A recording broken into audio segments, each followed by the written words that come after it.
Muito bem, muito bem. Nossos irmãos da tarde da bênção, hoje eu tenho um testemunho para contar, que a maioria dos testemunhos não passa de um testemunho, né? Mas estava lá em casa, sem o que fazer, não, tinha muito o que fazer, mas aí parei aquele momento e disse, não. E a marido me enchendo o saco, né? Porque assim, tipo assim, né? No seu olhar, eu sou o pior pregador de todos os tempos. Cada vez que eu prego, Spurgeon bate os ossos no túmulo. Você não faz uma sequência de estudo na quarta-feira? Fica esses estudos aqui e acolá? Aí eu acordei um dia de manhã, estava lendo e disse, vou fazer. Aí, Senhor, dá-me um tema. E me veio esse tema no coração, profundamente. Falei, vamos lá, intercessão. E eu programei as 4 quarta-feiras, que a gente nem gosta de 4 quarta-feiras, fica parecendo que se você cumprir, você ganhou a bênção, né? Mas não era 4 quarta-feira, era 4 estudos. Fiz tudo, elaborei, veio assim, sabe quando brota? Não precisou nem de eu pensar. Mas eu não calculei que estava fácil demais. Aí na primeira quarta-feira, o tema era, o que é intercessão? Foi uma maravilha. Ninguém veio ao culto.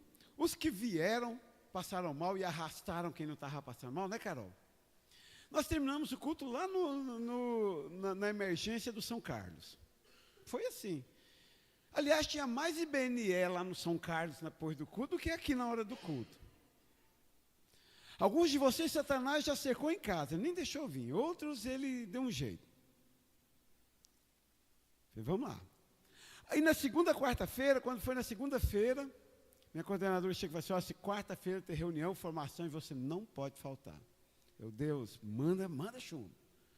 Eu pensei, meu estudo, eu falei assim, vou. Eu falei, nossa, vai doer meu coração, vou passar para o pastor José fazer meu estudo.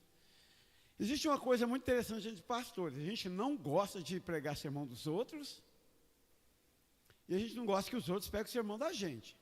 Então foi assim, eu tive que romper para passar meu estudo para o pastor, e o pastor teve que romper para pregar o estudo que eu havia feito. Mas o dia, a quarta-feira, amanheceu brilhante. E todo mundo doente, eu não podia vir no culto, a Marilda tinha formação, e toda hora não ligava, pastor, não tem jeito de ir no culto, estou doente, estou morrendo. E foi aquela morredeira, HN1, H1N1, e vai, tá. Mandei mensagem para o pastor, parece que o bom senso está dizendo que hoje a gente não deve reunir, não. Vamos fazer online mesmo. E aí o segundo, você o intercessor, eu o intercessor, foi online. E então insistiu, mandou o estudo, o link para ver se vocês viram, para pegar a sequência. Aí hoje estava eu, Fábio, o pastor, e a gente pensando, vamos ver o que vai ser hoje. Mas não se preocupe, ainda tem quarta-feira que vem o último estudo de fechamento. E aí não se preocupe, porque aí na outra quarta-feira é véspera do feriado. Nós vamos fazer consagração. O que é consagração? Culto das 7h30 à meia-noite. E aí você vai orar, você vai interceder, aí o bicho vai pegar. Mas hoje, então, dando sequência, primeiro quadrante, o que é intercessão? Segundo quadrante, eu, o intercessor. Terceiro quadrante, intercessão e batalha. E para hoje, lerei como base 1 Samuel 17, 45, capítulo 17, verso 45. 1 Samuel 17, 45.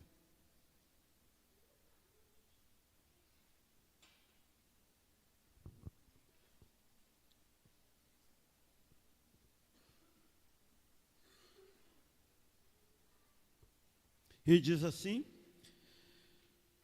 livro do profeta Samuel, capítulo 17, verso 45. Davi, porém, disse ao filisteu, tu vens a mim com espada e com lança, e com escudo, porém eu venho a ti em nome do Senhor dos exércitos, o Deus dos exércitos de Israel, a quem tens afrontado. Pai, te dou graças, eu te honro, Eu glorifico a Ti e busco a Tua face, Pai. Em nome de Jesus, Deus, toma, Deus, os nossos corações, Pai. Em nome de Jesus. Em nome de Jesus, dá-nos Tua palavra, Pai. Em nome de Jesus. Capítulo 17, Samuel, é o tradicional, clássico encontro de Davi e Golias. Mas nós só conhecemos o encontro de Davi e Golias, não é? Isso todo mundo sabe. Ele pegou a sua funda, o seu estilinguinho, rodou, jogou uma pedra na cabeça do gigante Golias.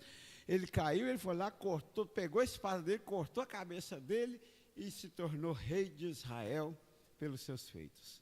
Pronto, matou a história. Nós, costumeiramente, nos atemos a isto. Mas o terceiro quadrante da intercessão, e a intercessão é uma batalha, ele nos conta que, primeira coisa, nós precisamos distinguir quem é nosso inimigo. Eu sempre fico muito intrigado com Davi, pela situação que Deus o colocou ao chamá-lo de homem segundo o seu coração. Davi, de uma forma muito intrigante, ele tinha uma condição emocional bem interessante, ao mesmo tempo que em alguns momentos ele se apresenta irado, homens de mãos sanguinárias, de atitudes precipitadas, como no caso de Betseba.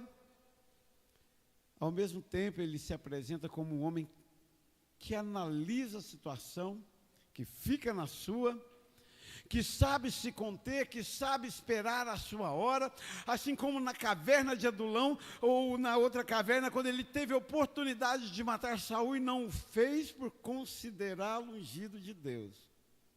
Controlado, calculista, outra hora iracundo, sanguinário, destemperado, mas enfim, este era o homem segundo o coração de Deus. E uma das coisas intrigantes que eu acho Davi aqui neste capítulo é que ele sabia bem com quem ele deveria lutar. Seu inimigo era Golias. Ele não chegou lá no campo de batalha e foi direto a Golias. Se você ler o capítulo 17, você vai perceber que ele estava ali com uma missão, agora há pouco vamos falar dela. Ele estava com uma missão, ele foi primeiro aos seus irmãos, depois dos seus irmãos ele viu o gigante, depois do gigante, ao se oferecer para lutar. E quando você vem aqui orar por alguém, interceder por alguém, você está se oferecendo para lutar. Ele passa por seus irmãos, ele vê o desaforo do gigante Golias, está distinto, meu inimigo é Golias, não são os meus irmãos, não é Saul, o meu inimigo é Golias. Ele passa por seus irmãos, ele passa por Saul, depois de tudo isso ele volta e confronta Golias. Mas eu disse que estava nítido na mente de Davi que seu inimigo era Golias. Mas ainda que estivesse nítido na sua mente, ele mantém uma condição no seu coração que eu acho espetacular e que todo intercessor, todo crente que ora tem que saber e tem que manter nítido e claro dentro de si. Davi olha para Golias e sabe, Golias era a representação do mal de Satanás contra o povo de Israel. E ainda que seu inimigo como representação, Golias se mostra efetivamente como inimigo de Deus. E eu acho interessante porque Davi não toma como pessoal. Davi em determinado momento olha para ele e diz, eu sei que você é inimigo e você vem a mim com espada, você vem a mim com escudo. Mas eu não tomo como pessoal, essa batalha não é minha. Eu vou a ti em nome do Senhor dos Exércitos, a quem tu tens afrontado. Mas se você ler o capítulo 17, você irá perceber que Golias afrontou também Davi. Riu da sua estatura, riu das suas armas, riu da sua condição. Ainda assim ele não toma batalha como pessoal, ele enfrenta Golias em nome do Senhor dos Exércitos, o Deus de Israel. E ele proclama: a quem tu tens afrontado.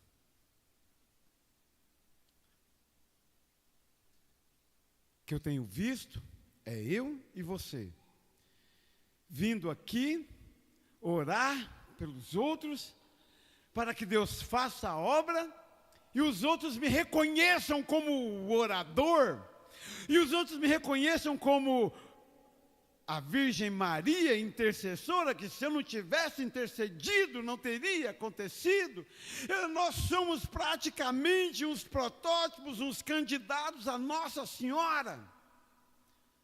Porque sim, costumeiramente, nós nos apresentamos diante do inimigo e nos esquecemos que quando ele bota doença em alguém, ele não está me afrontando, mas está afrontando o Deus daquela pessoa que diz que cura.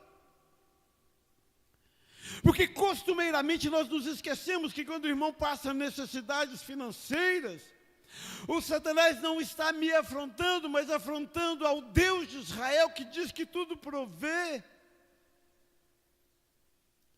Então, quando eu vou orar por alguém, eu preciso saber no meu coração, como Davi,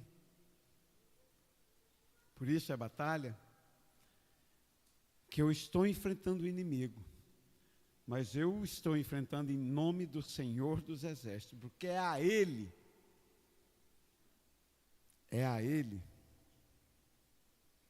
que o inimigo tem afrontado.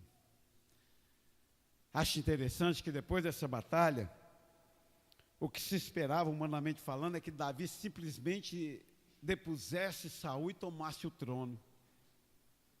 Já estava ungido. Saul já estava rejeitado, cuspido, amaldiçoado. Davi já tinha encaixado no apartai-vos de mim, porque eu nunca vos conheci. E Davi já estava na categoria homem segundo o coração de Deus. Porque ele não julga segundo a aparência. Mas não. Davi continua a sua vida de pastoreio, de ovelhas. Davi continua a sua vida de irmão mais novo, levando comida para os irmãos na batalha. E logo na sequência, Davi começa uma vida de fuga de Saul. Ora, Israel já sabia que Saul tinha sido deposto. Ora, o Israel de Deus já desconfiava que Davi tinha sido ungido. Mas ainda assim, Davi mantém a batalha no nome do Senhor dos Exércitos. Era contra Deus. Detectar quem é o inimigo é essencial para quem quer orar por qualquer pessoa que seja.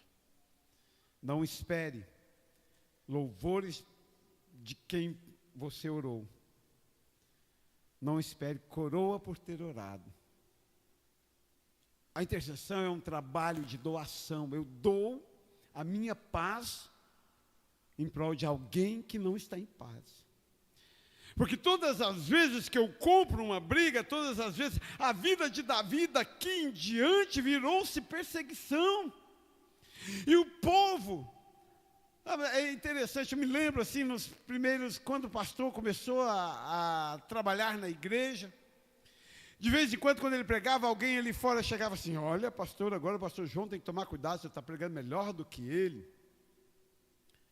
O povo é o povo. Sabe que o povo naqueles dias, sabe o que o pastor respondia? Eu sei, foi ele que me ensinou. E quando eu ouvi, eu falei assim: eu sei, eu fiz um bom trabalho. O povo naqueles dias não dizia isso. Olha, Davi, você pregou melhor do que Saul, mas o povo cantava nas ruas. Se Saul matou 1000, Davi matou milhares de milhares.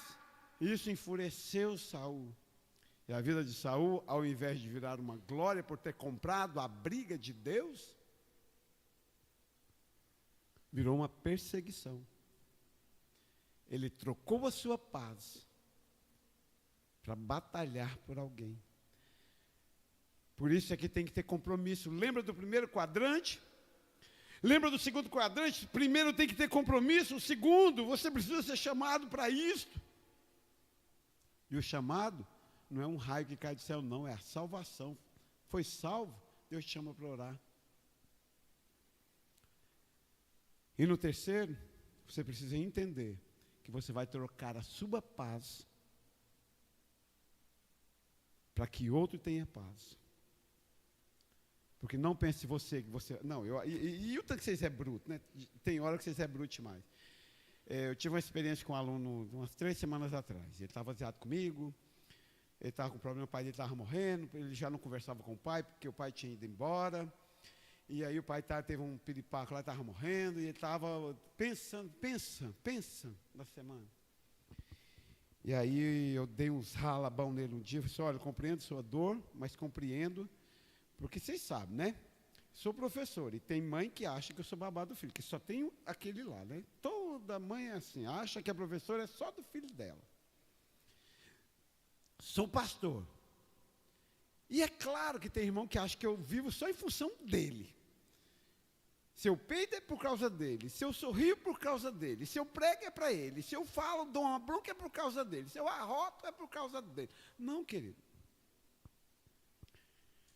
E aí Deus ralabão, e ele apelou comigo. Foi embora sem olhar na minha cara. No outro dia chegou bruto. Vai pensando, vai escutando. Chegou bruto, na entrada já virou a cara, sentou lá e começou. Aí lá, assim, por volta de 2 horas, eu falei assim, filho, está na hora de você ficar calado, credo. Ele virou e falou assim para mim, esquenta não, minha mãe vai vir aqui e vai dar jeito. Nas entrelinhas, minha mãe vai tirar você dessa escola. Ah, cara, tem 52 anos, tem mais um filho, 54, melhor dizendo. Uai, onde que tirei 52? Fiquei doido agora. Tem 54 anos, tem mais um fio de cabelo, pastor há 30 anos, meu Deus. Tem que ser melhor do que isso. Ah, fingi que não vi. Lá, depois, mais tarde, eu danei com um menino, não foi com ele não, danei com um colega perto dele. Falei assim, filho, dá um tempo, faz tarefa. Ele virou para o menino, na sola, ele virou assim, esquenta não que minha mãe vai vir aqui hoje, vai dar um jeito nisso. Aí eu respirei e falei, Senhor da glória, vamos que vamos. E esse menino é você. Esse menino é você. Agorinha nós vamos entender. Na hora, faltando uns 10 minutos para o recreio, um aluno saiu para ir no banheiro aqui. Eu vi a mãe do fulano passando aqui no corredor. Ele abriu um sorriso daqui, aqui. Eu acho que lá dentro dele ele ficou pensando assim, daqui 15 minutos ele vaza daqui, nunca mais vem aqui. Que eu sou o cara. Aí que ele aziou. Isso é você. Isso é você. Aí voltou do recreio e começou. Tá? Eu falei assim, olha, chega. Por hoje deu. Minha mãe veio aqui e vai resolver isso. Eu falei, isso é uma ameaça? Aí eu não aguentei perder. Ele falou assim, é. Eu falei assim, ok. Só que você não sabe de nada, você não é nada. Eu resolvi então com a sua mãe com a coordenação, ok? Então daqui para frente, se você abrir a boca, você sai da sala e não entra mais. Porque aqui eu ainda mando. Enquanto sua mãe não me tirar, eu ainda mando. Calmamente, com toda a educação, sem encostar nele, sem tomar o celular dele. Ah, não, ele não tem, né? Tem, só não pode levar. Só olhei e falei assim, eu que mando. Calou, emburrou. Terminou o dia, fui lá. E aí? A mãe veio, porque o menino me ameaçou 3 vezes. Veio, deu um rala nela, mandei ela prestar atenção. Porque ele era de uma outra sala em janeiro, e ele comprou uma briga com a professora não aceitou ele mais na sala, não tem mais sala para ele ficar, botou na minha, porque eu sou reformatório, conserta tudo. Né? Pivetou, manda para a minha sala. Isso é minha vida. Né? 20 anos de prefeitura, 20 anos assim.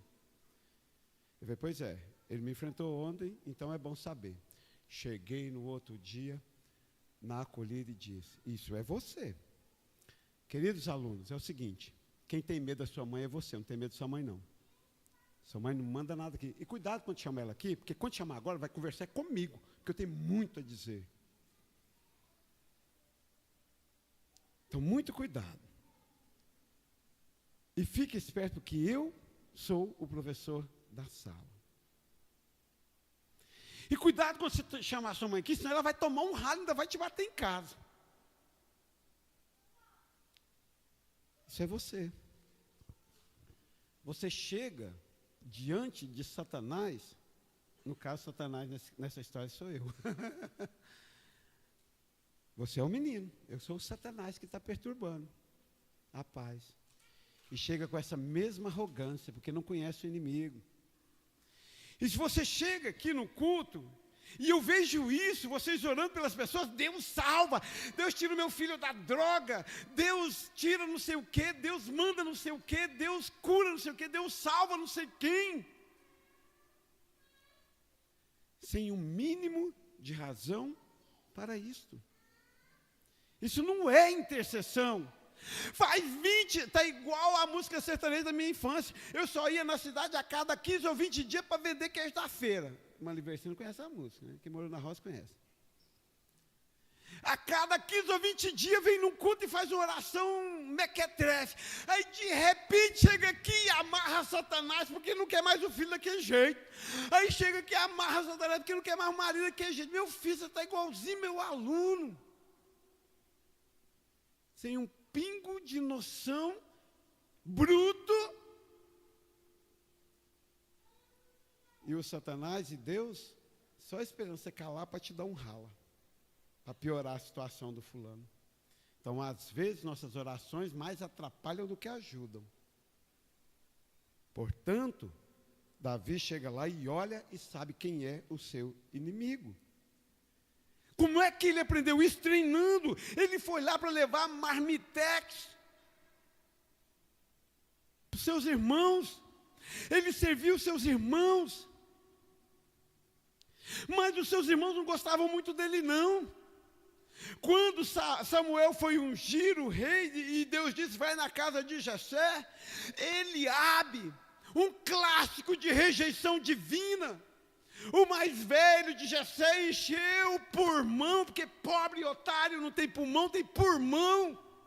E disse, eu vou ser o rei, porque eu sou o mais velho, mais bonito, mais guerreiro, mais forte. E Deus chamou Samuel e disse, Samuel, não é ele não, porque eu não julgo segundo a aparência, eu julgo segundo o coração. Vai procurando quem é um menorzinho. Aí o que dá? O pai, o próprio pai de Davi. Ah, tem uma lá, mas tem mais um, mas ele é pequenininho. Raquítico, loirinho, não sei se vai rolar não. Samuel chama, Samuel quebra o chifre da cabeça dele, ou o vaso, sei lá no que ele levou o óleo da unção divina e ungiu como rei. Mas ele estava lá servindo seus irmãos. Ah, mas Eliabe não gostava muito dele. Pouco se me dá. Estou aqui trazendo marmitex para ele. Semana passada eu conversava com uma pessoa e essa pessoa me disse assim, pastor, tem uma coisa que me irrita demais no senhor. Eu disse, cara, então dá para a gente andar junto, porque no geral as pessoas têm 25 coisas que eu irrito muito elas. Você só tem uma? Conta que eu até fiquei curioso. Eu acho que nós vamos ser amigos. Porque só uma dá para a gente resolver fácil. Aí me disse assim, eu fico muito intrigado, irritado, porque a pessoa vai lá na igreja, sapateia, faz o que quer e sai. O senhor chega no culto seguinte como se nada tivesse acontecido, pleno, e continua a vida.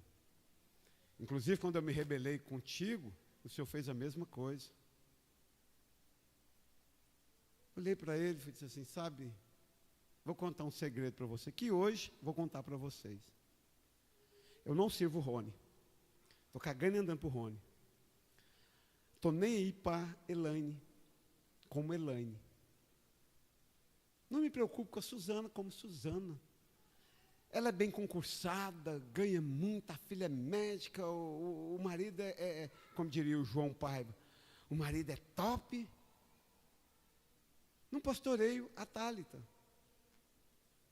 Aliás, depois da pandemia, isso foi arrancado de dentro de mim.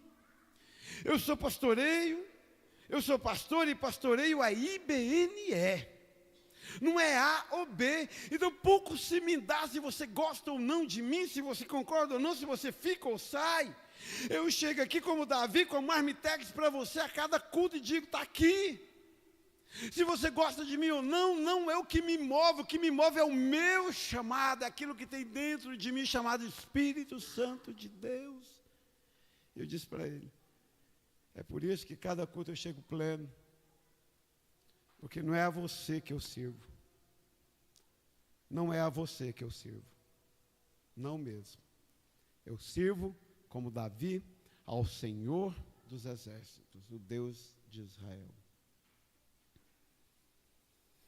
Então, se quarta-feira da semana que vem você não estiver aqui, eu vou fazer o quarto quadrante com a mesma animação de hoje, com o mesmo coração cheio de hoje, porque quem enche o meu coração é o Espírito Santo de Deus, não é a sua presença, não é você, não é seu dízimo.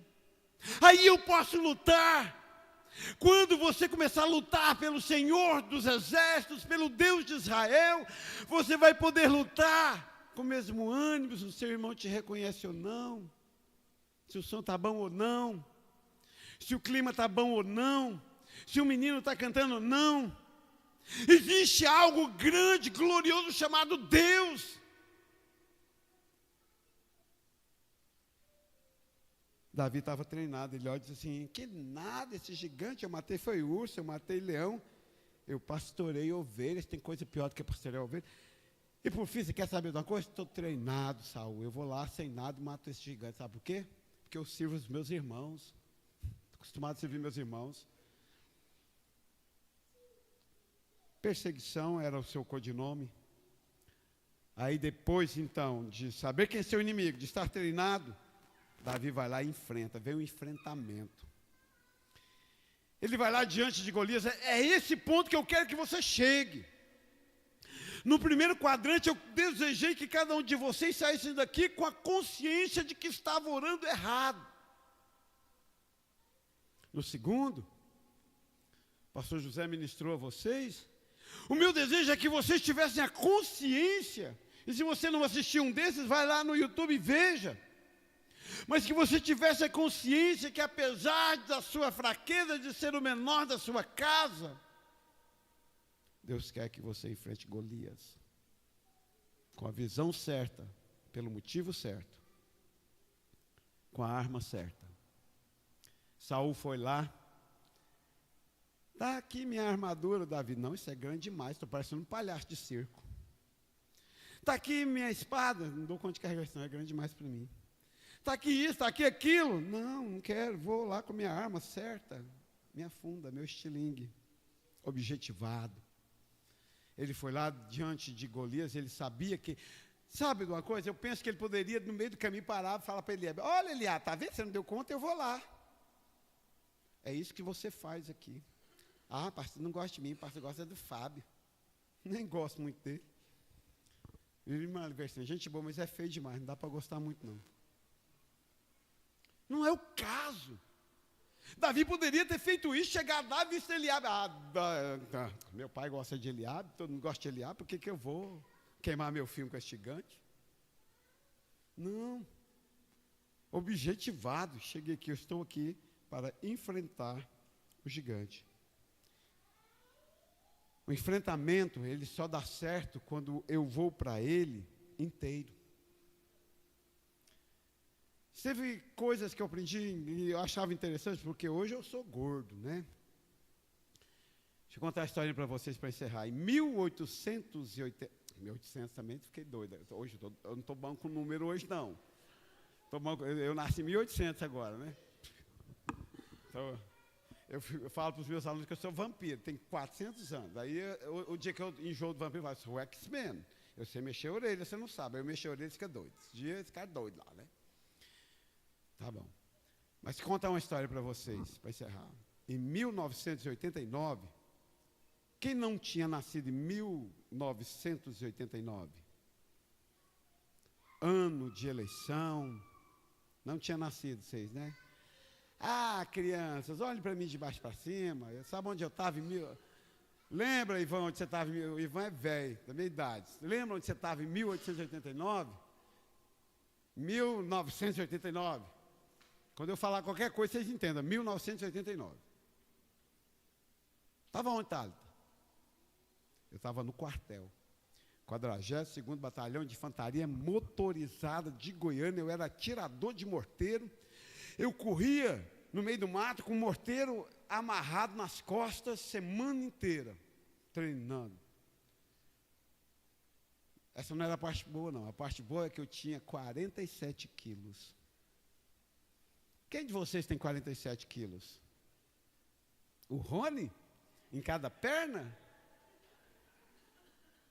Sara tem 47? Mais ou menos. Eu era mais magro do que a Sara. Eu era infante, com um morteiro nas costas e um fuzil do lado. Eu acho que o capacete de aço que eu usava, a prova de balas, era mais pesado do que eu. E aí lá no treinamento eu via que esse cara bombado, subia a corda lá de cima, caía e ia para a enfermaria e ficava lá 2 semanas com a perna engessada. Cheguei, subi, desci. Cheguei na casa, trancaram a gente dentro da cabana e jogaram uma bomba de gás. E eu vi os grandão desmaiando e eu sentado, sentei no chão, baixei, tinha as técnicas. E se não tem as manhas não entra, né, Rony? E lá eu descobri uma coisa, que músculo não se compara a estar inteiro em uma batalha. Eu estava focado, eu sabia o que eu queria. Eu não podia voltar, porque meu irmão mais velho não tinha voltado do quartel. Se eu voltasse, eu ia ser a vergonha da família. Foquei, objetivei, estava inteiro ali no quartel. Saí com honra ao mérito. Ganhei por 3 vezes o campeonato interno de montar e desmontar pistola. E num dia de ira, dei um golpe num fuzil e cheguei na cara de um soldado e disse: fala A que eu te mato.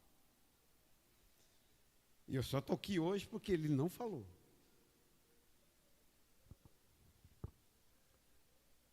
Se o quartel me ensinou alguma coisa, foi que quando você se propõe uma batalha, você tem que estar inteiro.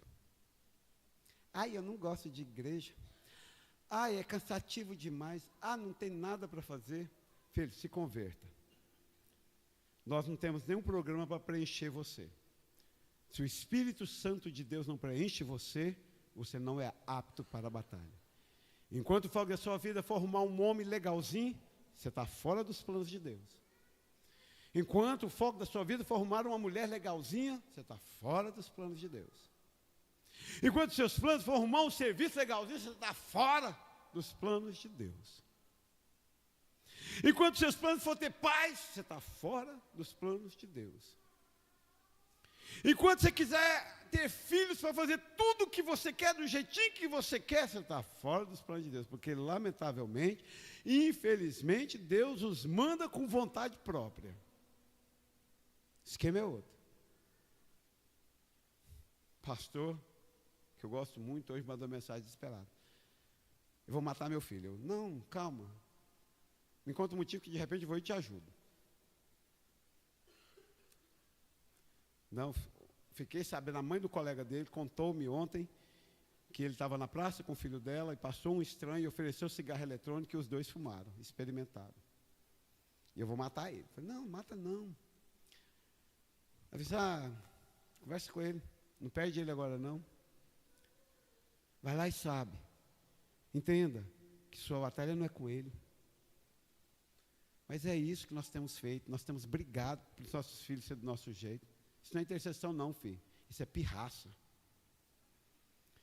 E costumeiramente já disseram, os filhos é aquilo que você fez deles, a culpa é sua, não é do seu filho não. Portanto, filho, pode virar e falar.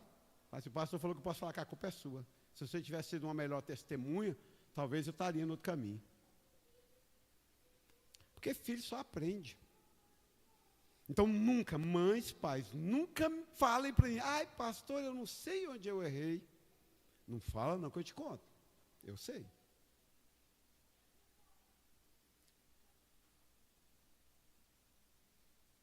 Aí eu disse para ele, amigo, você é pai dele, não esquece. Entra por inteiro. E eu estava meditando nisso. Deixa eu te contar um trem, querido. Não vai funcionar nunca essa igreja para você enquanto você não estiver inteiro na batalha. Porque sempre vai estar faltando alguma coisa. Davi estava inteiro. Davi não calculou a morte, Davi não importou com o que os irmãos achavam, Davi não importou de não estar armado à altura de um gigante, ele só foi lá e lutou. Intercessão é ir lá e lutar, em nome do Senhor dos Exércitos. E não tem outro jeito, não. Te dou graças, ó Pai, eu te honro. És santo, és forte, és Deus de glória, Pai. Deus, e no Senhor, ó Deus, eu espero, Pai, Tu és Deus poderoso, Pai. Eu sei, ó Deus, que o Senhor espera de nós, ó Deus, batalhas, ó Pai.